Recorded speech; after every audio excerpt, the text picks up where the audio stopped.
Ahora que estábamos conociéndonos, estabas hablando pues, de lo que te inspira a hablar hoy en día, entonces me estabas hablando de que tienes rutinas sobre las nuevas formas de comunicación, etcétera, etcétera, y me hiciste pensar en este párrafo de tu libro que dice así, Bueno, dice, eh, esa robótica frase de call center la dije telefónicamente durante 3 años muy interrumpidos, de 1988 a 1990, de domingo a domingo en turnos de 8 horas, mientras mi adolescencia agonizaba y mi creatividad poética, literaria, gráfica, verbal hacían erupción.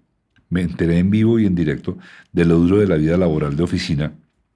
Me di cuenta de que tanto consumo de joyas y de mierda multimediática me convirtió definitivamente en un tipo especial.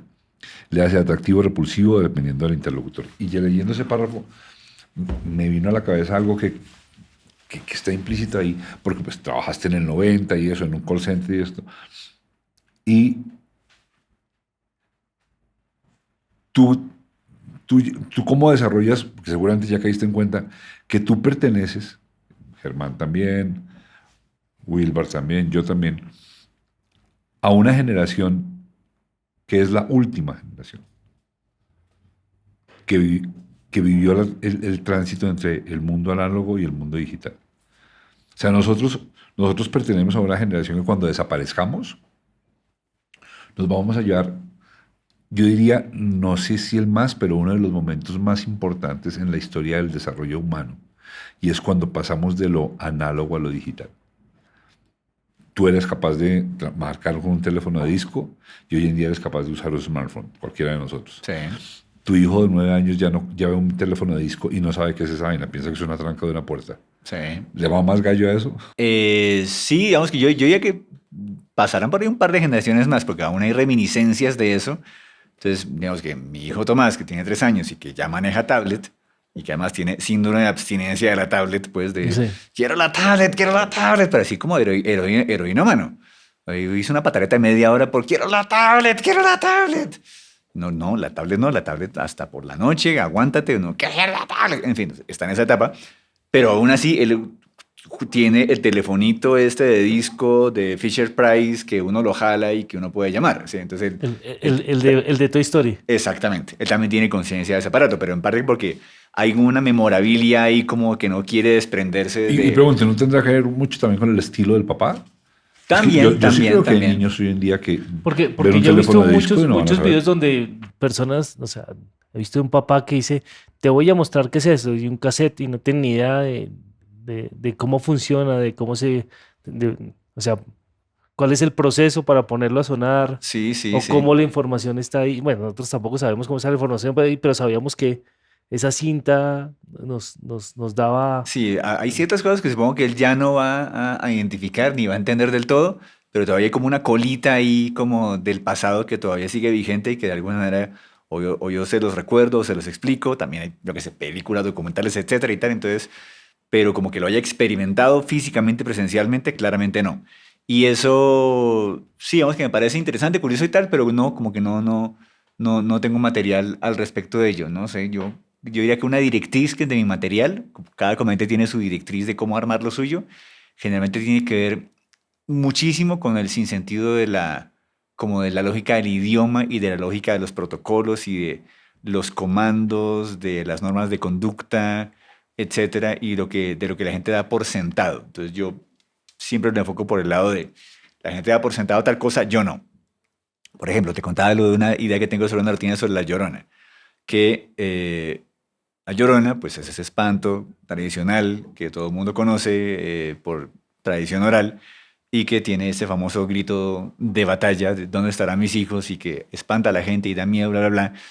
Y yo caí en cuenta de que la Llorona es un espanto totalmente contradictorio, patético y criticable en el sentido de que esos famosos hijos por los que clama la Llorona desde hace tanto tiempo, desde épocas precolombinas, son hijos que ella ahogó en un río por un despecho amoroso, Ujú. cuenta la leyenda. Entonces O sea, ella no es tan buena mamá, no está muy bien, no es tan buena mamá. no está buena mamá por un lado, ella se está lamentando por unos hijos que ella mató en despecho porque su esposo la engañó. Y anda por el mundo penando, preguntando dónde están sus hijos. Y yo digo, ¿cómo así que dónde estarán? Pues en el río. O sea, ahí los dejaste, ahí los metiste, no te hagas la loca. ¿Sí? ¿Ah? Así que no, ay, no son mis hijos. O sea, responda. ¿Sí? Entonces, haber caído en cuenta de eso es lo que hace que la gente termine riéndose. ¿Ya?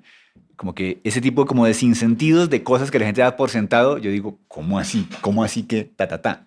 ¿Sí? Porque mi mente es una mente rayada que detecta cosas que la gente no ve. Y creo que eso le pasa a todos los comediantes de alguna u otra manera. Y eso es lo que termina haciendo reír a la gente. Hacerla caer en cuenta de cosas que a mí no me cuadran mentalmente. ¿Sí? Dices en un pedazo de tu libro, señalas lo importante que es que el comediante hable bien el idioma que habla. Y le das tu buen párrafo a eso y pues, ahora te oigo, digo, una cosa complicada en este momento porque, pues te lo digo yo, con los actores muy jóvenes, cuando los dirijo, no tienen la menor idea de hablar y son actores y vienen y hicieron un casting y pasaron, pero no tienen la menor idea de hablar. ¿Cómo te pasa con tus alumnos? ¿Eso es una limitación? Bueno, yo haré una explicación ahí importante de aclaración de justamente lo que quiero decir con ese título que le doy a ese concepto. Yo digo en mi taller que hay 3 factores que debe tener toda persona que se quiera dedicar a la comedia. Y los 3 son totalmente etéreos, conceptuales, arbitrarios, subjetivos, relativos y hasta estúpidos. 1, ser chistoso. 2, saber hablar bien. Y 3, tener algo que decir. Pero saber hablar bien, aclaro desde el comienzo, no significa hablar con propiedad o saber manejar el idioma. No, O no, saber muchas sí, palabras. no es en ese sentido. Es en el sentido de entender cómo hablo yo. O sea, ser consciente de cómo hablo yo, bien, mal, regular, no importa, de tal manera que lo pueda reproducir en escena y hablar como cuando hablo. O sea, el comediante, creo que este dato que constantemente digo en el taller le será una revelación para mucha gente y probablemente para ustedes. El comediante tiene un 5% de espontaneidad cuando habla. Parece espontáneo, parece casual, parece coloquial, parece improvisado, no lo es casi nunca. Todo lo que yo digo en escena está premeditado, planificado, hecho en laboratorio, pero suena como casual. ¿Por qué? Porque yo sé cómo hablo yo y por eso me puedo autoimitar cuando hablo y hablar como cuando hablo. Así yo sea un papicultor o un psicoanalista con postdoctorado. ¿Sí? Cada persona habla distinto, entonces lo que hace un comediante no es hablar bonito, sino hablar como cuando habla.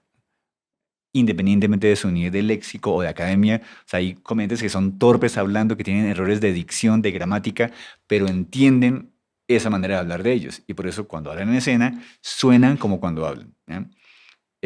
Yo también. Entonces, yo tengo una manera particular de hablar y yo cuando hablo en escena, hablo como cuando hablo. Eso es a lo que yo le llamo saber hablar bien. Tener conciencia de la propia oralidad. No defender el idioma y hablarlo de manera correcta. Que eso en este contexto vale huevo. ¿Sí? Y, está muy loco que uno como espectador esté todo el tiempo buscando cuándo el man se salió de su libreto y está siendo totalmente natural.